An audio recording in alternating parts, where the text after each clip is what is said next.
Hi, so welcome to section 5. Here we're going to talk about some self-hypnosis, breathing, massage, meditation techniques which can really help to facilitate sleep in a more holistic way.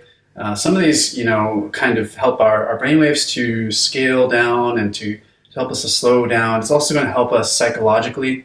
We're going to be able to kind of rein in the monkey mind, and I'm going to teach you some specific techniques how to do that. But first I want to give you a little bit of backstory about how I kind of got into this. I believe that we have tremendous power to exert conscious influence on our thoughts in our heads, and also what's kind of going on inside our minds, kind of the inner workings of our minds. And I think it can have a profound influence on our life, but I think most of us, we don't consciously know how to do it. I think 90% of us, we kind of just spend our days kind of just letting our thoughts run on autopilot, letting our subconscious run on autopilot, because we don't know how to consciously manage that. And then that's when we start to spend our days kind of spinning out of control. We go mentally, emotionally out of control. We're always reacting to stimuli as they happen. It creates stress. It creates, tension in our bodies. And if we can learn how to kind of release that, if we can learn how to kind of control these impulses, then we can go really, really far. And especially when it comes to getting quality sleep, getting quality rest, because this is a big thing. This is a big obstacle for many of us. Now, obviously, this is not very good news for us when we're trying to sleep. Our conscious mind is saying, all right, time to sleep. Let's go. But our subconscious mind has other plans. It's saying, wait, there's too much going on in your head, in your body, in your life, and it's just not time to rest. We're tense, anxious. Speaking from my personal experience, when I was younger, I didn't know how to consciously control the thoughts in my head. I was always an autopilot. I felt like I was just spinning the wheels, going around. And it was one time when I was about 20 when I first had my first experience with mindfulness. And during that time, I was a recruit in the basic training for the Army.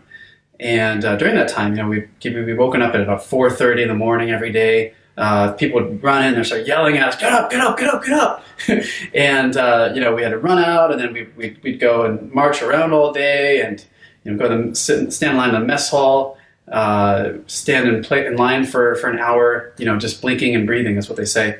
And it was during this time when I was kind of finally out on my own, not staying at my parents' house. I was a man now. I was 20 years old, and really just trying to figure things out on my own. I went to Catholic church every Sunday before that, and then suddenly I was thinking, well, I'm going to church, but I'm saying these creeds every day. I don't really know what they mean. They don't have any personal meaning to me. So I started studying Buddhism. I started studying spirituality, philosophy. I started studying Friedrich Nietzsche, which proclaimed that God is dead. Anyway, long story short, this was the environment when I really started to study spirituality and the effect on its body. I would go to a Buddhist, kind of like a temple, and they would teach us, they would do lectures for us. They would teach us how to pray to a Gohanzen, where we'd say Nam Myoho Renge Kyo over and over and over again. And I really kind of observed the effect that it had on my body. Anyway, so I was at this place where I had no physical control over anything. I was told to do all the time. I couldn't choose when to sleep. I couldn't choose how to eat, do anything I wanted, but I could control my mind during this period. So I had a lot of time to kind of explore and do things with my mind while I was standing still or while I was laying in my bunk bed with 200 other recruits in the same room. So it was in one of these situations where I was just exhausted, and I had this really, really bad headache. I think I didn't get enough sleep. Maybe I got like 3 hours of sleep the night before, and I suddenly noticed that something was happening. That headache became a stimulus, which caused me to feel worse, basically. So I started to feel bad about feeling bad. And I started to think like all these little thoughts that used to pile up on top of me, I would get really stressed, and I would say, why am I here? Why is this happening to me? Why can't I feel better? Suddenly you go into that victim mode. And then it was at that point where I realized that this was happening. And I said, I don't want to be the victim here. I choose not to be the victim. And suddenly I felt like I was free because I could view my own thoughts in a self-analyzing way. And I think that's really the key to mindfulness. And once we reach that first step, then we can really organize and arrange our thoughts the way we want to. We can rein them in. A very, very important concept. Now, when I was lying in that bunk bed, I started to focus. I started to focus on this part of my head where the pain was deepest. I had like this throbbing right here. And I just closed my eyes. and I relaxed.